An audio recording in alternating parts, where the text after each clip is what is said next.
ago. How are there psychs on the whole track? Because if there weren't psychs? No, well, because now the latest, these are the evil people. These are the evil beings, actually. These are the evil beings.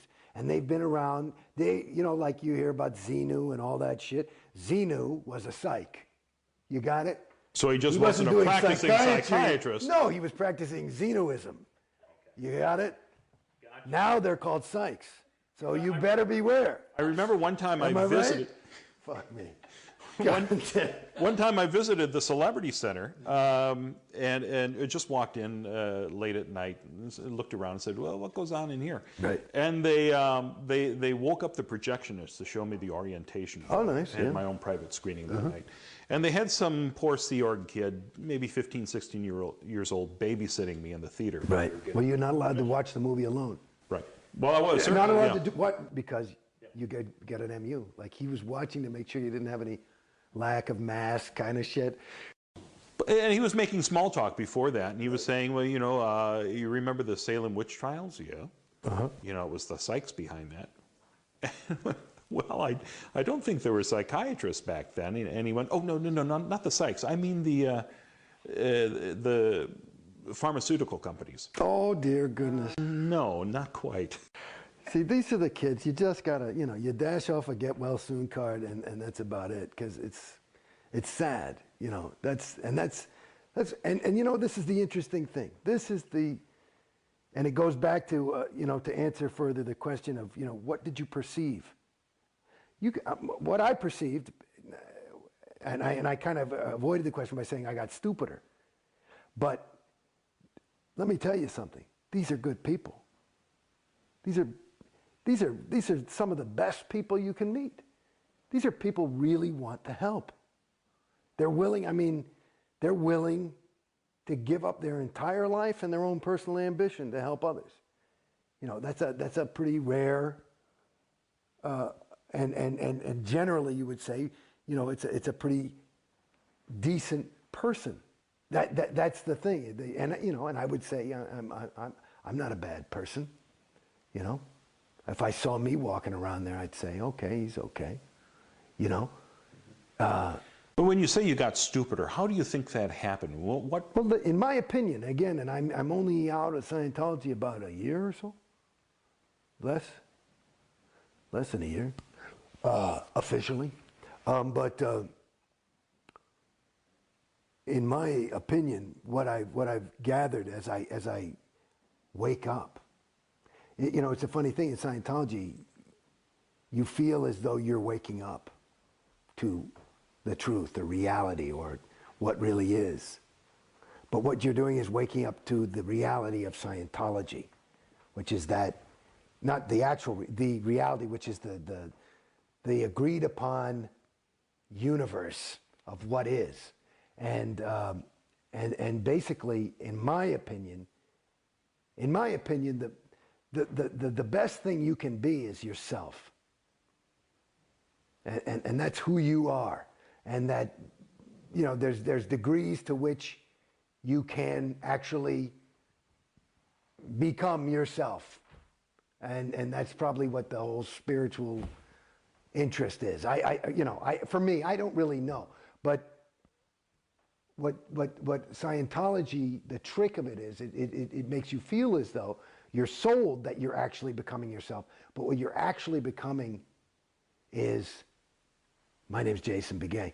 I was becoming Jason Beghe, the Scientologist, rather than just, not even Jason Beghe, but me. And the trick is, and you say, how do you fall for this shit? Go back to my first fucking win.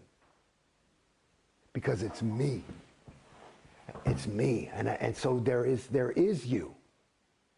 But then it's you are through,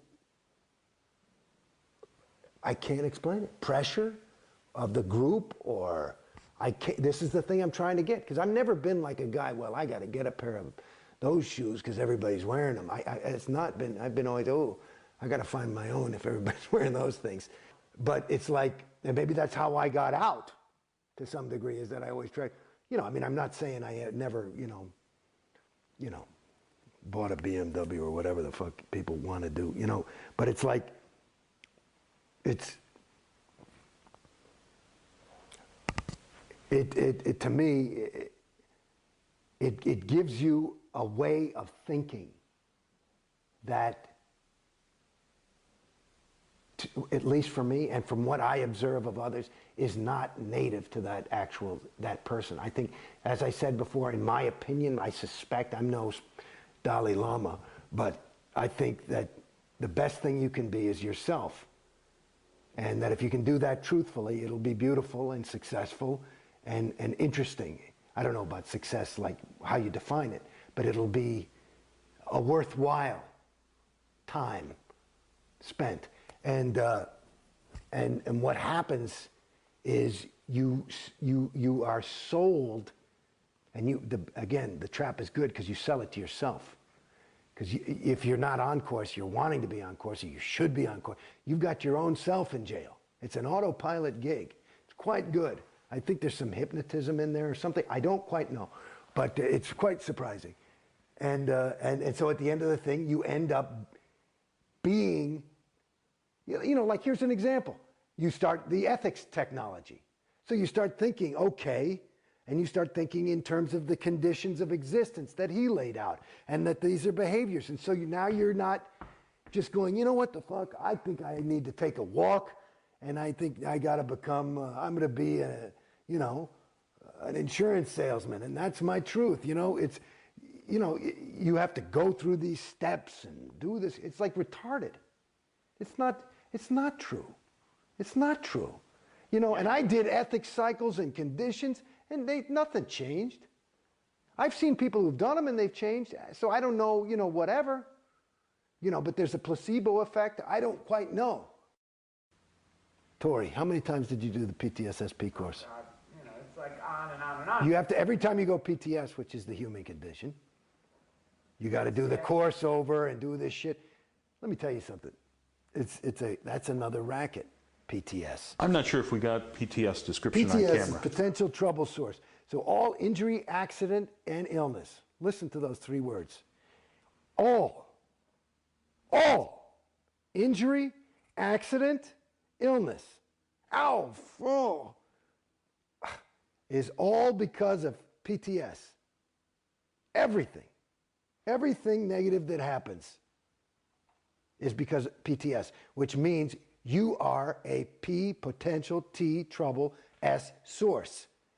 Wow, that sounds weird, a potential trouble source. So in other words, not only did you just slip and split your lip, but you better get away from this guy, because if you're near him, you're going to split your lip too, and your business is going to fail. He's a potential trouble source. So you got to take him out. It's like he's got, you know, it's like you don't come to school with the flu. This is like the spiritual flu.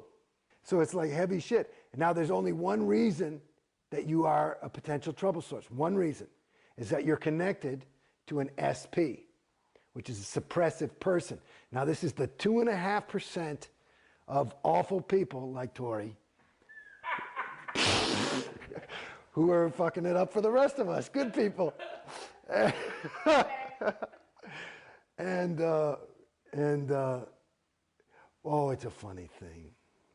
It's funny. You know, as I zip around, my best friend, this is my best friend.